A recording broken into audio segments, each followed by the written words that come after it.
తొలి పలుకు ఛానల్కి స్వాగతం. నేను జ్యోతి. నేటి ముఖ్యాంశాలు చూద్దాం. ఏఐసిసి కార్యాలయంలో సిడబ్ల్యూసి సమావేశం. అక్కడికి చేరుకున్న కాంగ్రెస్ అగ్రనేతలు. మాజీ ప్రధానమంత్రి మన్మోహన్ సింగ్ వర్ధంతి. ముఖ్యమంత్రి రేవంత్ రెడ్డి పుష్పాంజలి.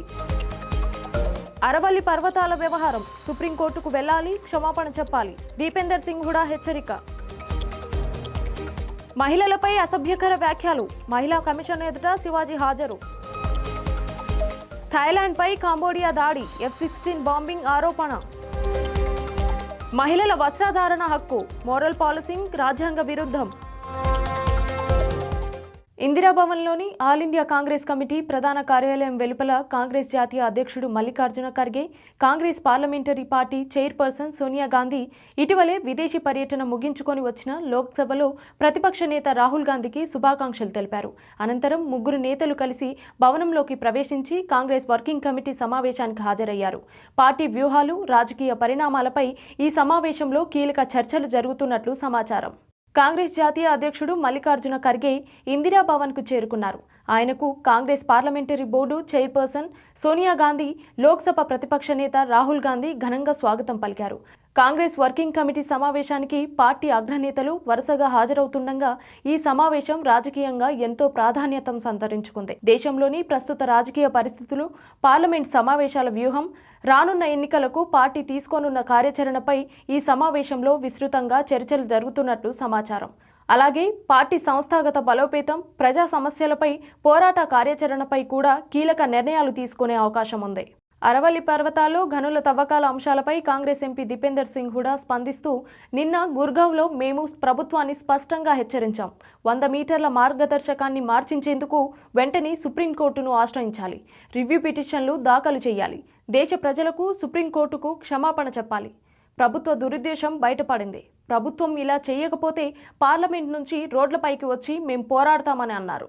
హైదరాబాద్, తెలంగాణ దండోరా సినిమా ప్రీ రిలీజ్ ఈవెంట్లో చేసిన వ్యాఖ్యల నేపథ్యంలో నటుడు శివాజీ తెలంగాణ రాష్ట్ర మహిళా కమిషన్ ఎదుట హాజరయ్యారు. ఆయన వ్యాఖ్యలపై కమిషన్ సుమోటోగా నోటీసులు జారీ చేసింది.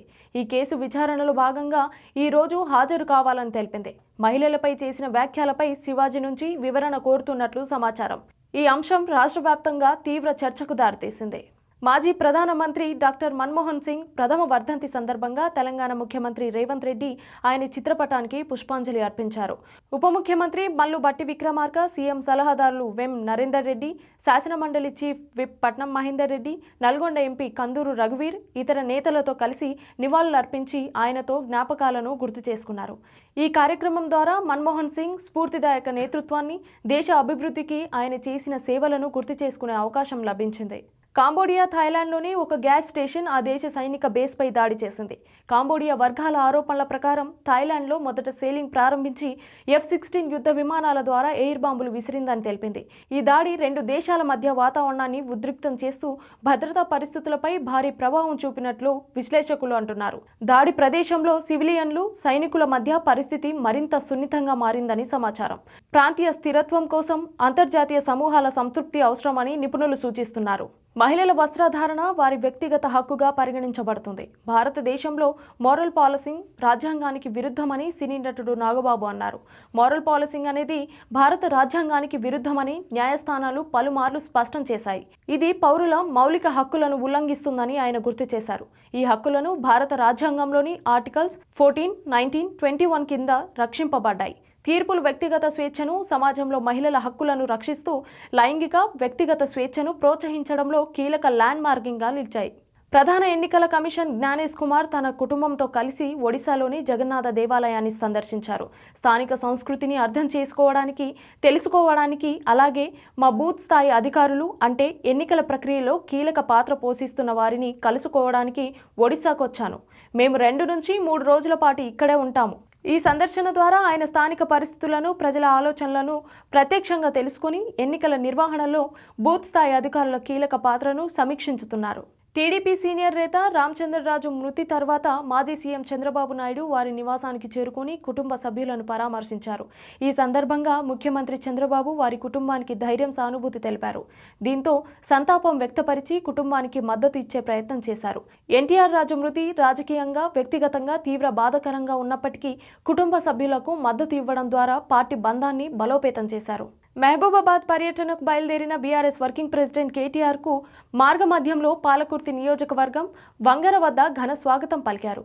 మాజీ మంత్రి ఎర్రబెల్లి దయాకర్ రావు గులాబీ శ్రేణులు పూలమాలలు వేసి కేటీఆర్ను అభివందించారు. స్థానిక నాయకులు, కార్యకర్తలు, ప్రజలు పెద్ద సంఖ్యలో తరలివచ్చి ఈ కార్యక్రమాన్ని విజయవంతం చేశారు. పర్యటనలో కేటీఆర్ ప్రజల సమస్యలు తెలుసుకోవడం, భవిష్యత్తు కార్యాచరణపై చర్చించడం, అలాగే బీఆర్ఎస్ పార్టీ ప్రతిష్టతను మరింత బలోపేతం చేయడమే లక్ష్యంగా పెట్టుకున్నారు. తెలంగాణలో సింగరేణి కార్మికుల జీతాల కోసం కూడా నిధులు అందకపోవడం సమస్యగా ఉంది. అలాంటప్పుడు రేవంత్ రెడ్డి ఫుట్బాల్ స్టార్ మెస్సీతో ఆట ఆడడానికి 10 కోట్లు ఖర్చు చేశారని హరీష్ రావు విమర్శించారు. సింగరేణి కార్మికుల హక్కులు ఎలా పూరించబడ్డాయి? నీ అయ్య సొత్త, నీ వ్యక్తిగత సోకులకు ఈ నిధులు ఎందుకు ఉన్నాయని హరీష్ రావు వ్యాఖ్యలు ఇలా వాడి ప్రాధాన్యతలపై, ప్రజల సంక్షేమం కన్నా వ్యక్తిగత వినోదంపై పైసలు వెచ్చించడం విమర్శనీయమని తెలిపారు. ఇది ఇవాల్టి బులెటిన్ అప్డేట్స్. మరొక బులెటిన్తో మళ్ళీ కలుద్దాం. చూస్తూ ఉండండి తొలి పలుకు.